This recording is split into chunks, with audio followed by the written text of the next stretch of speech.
Hey, good evening, ladies and gentlemen. As Goose here, man, coming back at your video, and this is going to be recapping the Pelicans Knicks game that ended about 20 minutes ago, half hour ago, something like that. In fact, I mean, just trying to pull up the app here, as the Pelicans fall to the Knicks 116 to 106, as the Pelicans just get outplayed in the second half. It was a 1 point game at halftime, and the Pelicans just didn't do what they had to do in the second half to win the game. Knicks did. The Knicks, obviously they did enough.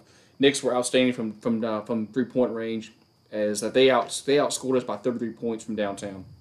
If you look at the stats, if the stats will cooperate with me, as they made 17 3-pointers, we made 6. It's 11 difference, 33 points. So they were plus 33 from downtown, whereas the New York Knicks, excuse me. So they win 116 to 106. As Julius Randle was a beast. We had trouble controlling him all night. He had 32 points. Payton had 11.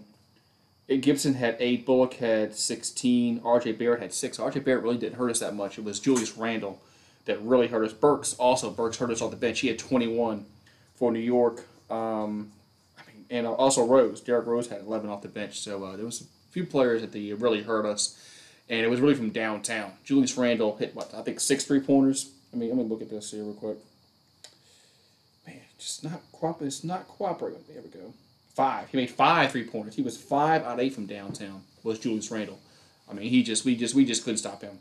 And the Knicks game plan was very, very simple against the Pelicans. They were just gonna clog the paint, make it tough for Zion to get to the rim, and really forced us to make outside shots, and which didn't help. We only made 6 3-pointers. Ever since Josh Hart got hurt, Alexander Walker and Lonzo Ball, our 3-point percentage has been going down every game. They outscored us by 3 in the third, 40 to 37, and they outscored us in the fourth quarter, 23 to 17. That's 9 points they outscored us in the second half. So Knicks really outplayed the Pelicans in the second half, and this was a game that I'm not gonna say it's a must-win for the Pelicans, because it was kind of must-win for both teams, as they're trying to fight for a playoff spot. Also, the Knicks, but look, the Pelicans are trying to get into the play-in seed, and there's only 17 games left. So there's some games that they're gonna have to win. I mean, they're just gonna have to go like a 6-game win streak, and we haven't done that yet. Now we got a tough game coming up against Washington, and then we play the Knicks again Sunday. So I looked at the stretch, these next 3 games, and said, if we can win 2 out of 3, that would be great. So now we're forced to win these next 2 just to get to that point. Adams had 10 points. Bledsoe, 6 points, 0 assists. Bledsoe's just been an awful player for the Pelicans this season. I was hoping he got moved, but 0 assists for Bledsoe from the guard position is awful. Ingram had 28, Marshall had 14, and Zion had 25. So Marshall, another player for the Pelicans, I think is really starting to earn some playing time, as he's played really well last few games. Marshall has last few games he really come on and played well for the Pelicans. He had 14 points off the bench. Let's see, we had Hayes with 8, Johnson with 13, Lewis with 2. So we only played like 4 guys off the bench. I mean, no, Pelicans are really shorthanded.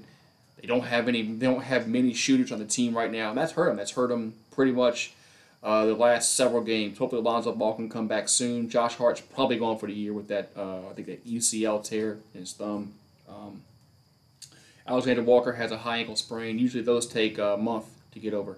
Those high ankle sprains usually take a long time to get over. So hopefully, the Pelicans can get healthy, or somewhat healthy, the rest half of the season. They got 17 more games left. I mean, they're gonna have to go 10. I mean, they got 17 games left.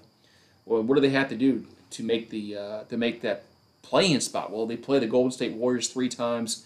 They got to win 2 out of 3 in those. I think they play Memphis 1 time, and I think they play Spurs either 1 or 2 more times. So they got some teams. They're gonna play some teams ahead of them coming up, but.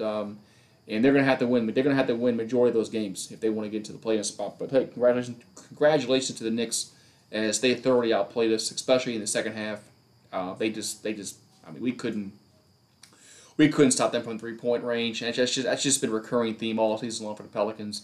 Is they just let team after team after team shoot lights out from downtown.